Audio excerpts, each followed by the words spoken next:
എല്ലാവർക്കും നമസ്കാരം. നമ്മൾ രണ്ടാമത്തെ വീഡിയോ ചെയ്തിട്ടുണ്ടായിരുന്നു, അതായത് 4, 5, 6 4, 5, 6 സ്റ്റെപ്പിൻ്റെ അതേ കാര്യം തന്നെ ഞാൻ ഇതിൽ കാണിക്കുന്നത്. സൈഡിൽ നിന്നും കൂടി കാണിക്കണം തോന്നി എനിക്ക്, കാരണം ഇത് ഫ്രണ്ടിൽ നിന്നാകുമ്പോൾ മുഴുവൻ നിങ്ങൾക്ക് അത് മനസ്സിലായിക്കൊള്ളുന്നില്ല. അപ്പോൾ അതേ സ്റ്റെപ്പുകൾ ഞാൻ സൈഡിൽ നിന്നും കൂടി ഒന്ന് കാണിക്കുകയാണ്. സെയിം കാര്യം തന്നെ, അത് ഞാൻ സൈഡിൽ നിന്ന് കാണിക്കുമ്പോൾ കുറച്ചും കൂടി ക്ലിയർ ആവും. ജസ്റ്റ് ഒന്ന് കണ്ടോളൂ. ഫസ്റ്റ് 1, 2, 3, 4,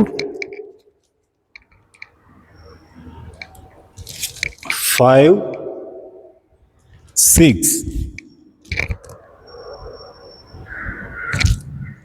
ഇതാണ് 6 സ്റ്റെപ്പ് വരുന്നത്. അത് സൈഡിൽ നിന്ന് കാണുമ്പോൾ നിങ്ങൾക്ക് ഒന്നും കൂടി ക്ലിയർ ആവും. എന്തെങ്കിലും ഡൗട്ട് ഉണ്ടെങ്കിൽ നിങ്ങൾക്ക് വിളിക്കാം, അല്ലെങ്കിൽ ഏത് സമയത്തും വിളിക്കാം കേട്ടോ. അതേപോലെ തന്നെ നിങ്ങൾക്ക് കമൻറ്റ് ബോക്സ് കൂടെ ചോദിക്കാം. നമുക്കത് വൃത്തിയായിട്ട് തന്നെ പഠിച്ചു പോകാം. അതിൻ്റെ മന്ത്രങ്ങളും അതിൻ്റെ പൊസിഷനും ഞാൻ സ്ക്രീനിൽ ഓരോ സ്റ്റെപ്പ് ചെയ്യുമ്പോൾ അത് അപ്പോൾ ഡിസ്പ്ലേ വരും. അത് നോക്കിയിട്ട് മനസ്സിലാക്കുക. So stay healthy. Thank you so much. നമ്മുടെ ക്ലാസ് ആവശ്യമുള്ളവർ സ്ക്രീനിൽ കാണാൻ നമ്പറിൽ വിളിക്കുക, കമൻറ്റ് ബോക്സ് കൂടെ അറിയിക്കുക, ചാനൽ സബ്സ്ക്രൈബ് ചെയ്യുക, ലൈക്ക് ചെയ്യുക. Thank you so much. നന്ദി, നമസ്കാരം.